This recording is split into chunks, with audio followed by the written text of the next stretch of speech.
conversation. Yeah, right yeah. now. But I do want to talk to you. Do you regret what you said about Meghan Markle in regards to her mental health? Because you know I'm a huge mental health advocate. Yeah. And none of us know what people are truly going through. Do you believe that you were insensitive to her mental health? Well, For people that don't know, what did you say? So she went on Oprah Winfrey in that infamous interview, and she made a claim that she had suicidal thoughts, and she'd gone to a senior member of the Buckingham Palace staff and asked for help, and was told you can't have any effectively because it would be bad for the royal brand. I did not believe that happened. So what's happened since? This is over 2 years ago, right? Ever since then, not a single shred of evidence or a name of that person has ever been produced. Prince Harry writes a book of over 400 pages, never mentions this. Didn't mention the racism claims either. It was like they never happened. He then said later, I didn't mean to say that the royal family were racist. We didn't. It was the media. Bullshit. You said that members of the royal family, it turned out to be King Charles and Kate, had expressed negative concern about the potential skin colour of your baby, which that conversation will have never happened. And there is no evidence that it happened in the way they tried to imply. Well, Oprah gasped in horror. And so for 2 years, the royal family have had to deal with being accused of being callous racists who don't care about a young woman's suicidal thoughts and don't care about being brazenly racist about the skin color of their child. I said, I don't believe those things happened. So you weren't dismissing her mental health and what she may have been going through. And in fact, you were dismissing what she... No, and I went on my morning show the next morning and spent a minute clarifying my view about mental health. Right? I think mental health is incredibly important. People should talk about mental health. But on that specific thing, I repeated, is it feasible that somebody at Buckingham Palace at a high level said to a young woman who said, I feel suicidal, you cannot get help? And by the way, Harry at the time was the figurehead of a major mental health charity. Why couldn't he get her help? Right? None of it made sense to me. But in his book, it never gets mentioned. There's not a mention of her mental health also. Right? There's not a mention of the supposed racism again. It's like it never happened. That's a good point about what you said about Prince Harry. So why he is a big mental health advocate. Huge. So why do you think she's lying? Or I think she's a liar. And I think he, unfortunately, is a liar too. And we saw it again this week. They called their daughter Lilibet. Now, that at the time was an incredibly sensitive thing because Prince Philip was dying. And this was his nickname for his wife, the Queen. And only a very tiny number of people called her Lilibet, including him mainly. So he would sign, she would sign letters to him, Lilibet. It was very special. And it emerged that Harry and Meghan were going to call their daughter Lilibet, okay? And then when there was a big furore about this, they said, well, we had the permission of the Queen. Turned out to be an absolute lie. They did not have the permission of the Queen. Wow. A book has just come out, written by a very authoritative journalist with full access to all the royals, including all the royal household, and they've made it crystal clear that the royal household said they'd never seen the Queen so angry as when she discovered they were going to call their daughter Lilibet, her private nickname from her husband, who had by now died, right? Wow. So I'm afraid I think they speak with forked tongue. And I think it's caused enormous damage to the royal family's reputation, not least here and in the Caribbean, where, of course, many countries still are part of the Commonwealth. I think a lot of black people around the world thought, wow, they're just a bunch of nasty racists.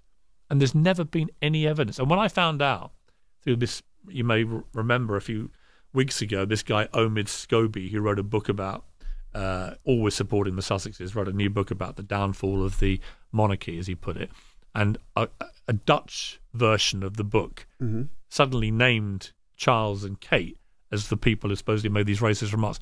Everyone in Britain went, oh, don't be so ridiculous, right? They're the last two people on earth who'd ever be racist or say something of the negative context about a skin colour of a baby. And I would ask you guys an interesting question, which I asked at the time, to huge furore again. But when you have a white father, Meghan's father's white, and a black mother, and you're about to have a baby as the daughter, is it not a common conversation where someone might say, oh, by the way, what colour might the baby be?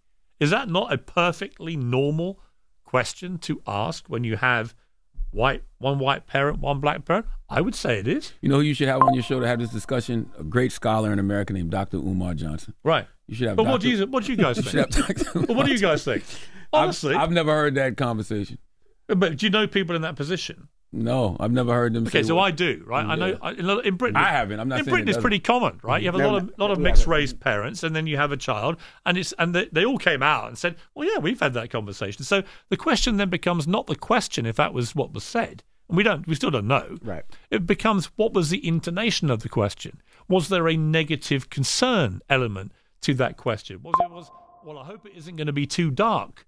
Now, nobody believes Charles or Kate would have ever said anything like that. Why do you think they're trying to take down? It seems like you're saying they're trying to take down the royal family Yes. or make them look bad or make them look Whilst like racist. keeping their royal titles, which I think is sickening hypocrisy. Well, why? Why do you think they would want to do that? Because I think Meghan Markle is a very manipulative person who... You don't like her at all, do you? Not at all. I think she's been poisonous to our royal family's reputation, very damaging to the monarchy, and I'm a huge monarchist and support, I think, If, I have to ask if she was 100% Caucasian. Oh, I didn't... Would you feel the same? If it was the same rhetoric, oh my God. and she was doing the same thing, don't but she was racism, white. but yeah, we Let know me what be you mean. clear. Would you say she's poisoning the royal family? Only if she accused them of being a bunch of racists with no evidence. Well, she couldn't do that if she was, white, right? Of course. Right. So obviously it's only because she herself, right, is, well, she says she's black. She's from a mixed race parenting.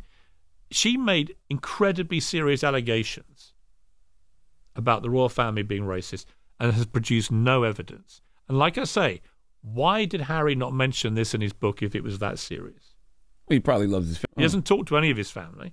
You think he really hates them, though? She doesn't talk to anyone in her family, right? So you have somebody from a toxic family herself who only talks really to her mother. At the wedding, she only had one guest, the mother, right? And, you ask me, did Meghan Markle's skin colour play any part in my argument about it? No, right to the point she played the race card with no evidence, which I thought was disgraceful. And there's been no evidence since. So you was fine with her up until that point? I got on very well with Meghan Markle before she met Harry. I thought she was perfectly nice. Right? I liked Suits. I thought she was good in it. So you still watch Suits? Yeah. Okay. Love Suits. Absolutely love Suits. And so it was never... in fact, I wrote a piece, which you can go and find, on the day they got married. A big piece for the Mail on Sunday, saluting this wonderful moment for the royal family of the first biracial marriage we'd had. Everyone in Britain celebrated this. That's why what happened on that Oprah interview was so shocking and so damaging. And then the question became, well, was it true? And I've got to say, sitting here now, 2 years later, no, it wasn't true. How would she prove that if it was, though? Like, how would she prove she went to somebody and expressed her mental health concerns? Like, how would anybody be able to fact check that? Look, she just has to give us a name. Who was it? Oh, got you. Who was it? And she could have named the alleged royal racists and let them defend themselves. But instead, by not naming them, and you've got to remember in the Oprah interview, she said that the racism comments were made to Harry when she was pregnant. He said it was before they got engaged. That's a year and a half apart. They couldn't even decide what year this was supposed to have happened. So a lot of it just smelt to me of being wrong, untrue, very damaging. But no, none of my criticism of Meghan Markle's got anything to do with her skin colour or upbringing or anything. In fact, I would think more of her because of her background. I think it was, as I wrote in my piece on the day they got married, this is a great moment for our monarchy, which is a very white family, obviously, just historically, right? I don't blame them. It's just like a lot of families in Britain, like their family, they're very white. It was great to see someone who was not from the normal background. Is that really the reason you got let go by ITV? Yeah, I didn't believe her, and I was told if you don't apologise for disbelieving it, then what they didn't tell me when this ultimatum was put to me, they didn't tell me that the night before she had written to the female boss of ITV and demanded she fire me. Wow. Personally. Wow. Right? And they didn't tell me that. If I'd known that, I would never have quit. I'd have had the public debate. I'd have had the argument. I wasn't going to be held ransom by some lying Princess Pinocchio, as I called her. Did you want to quit, or did they force you out? No, they said you apologise or you have to leave. So you got fired, essentially. Or I could have apologised and and grovel, but why would I do that?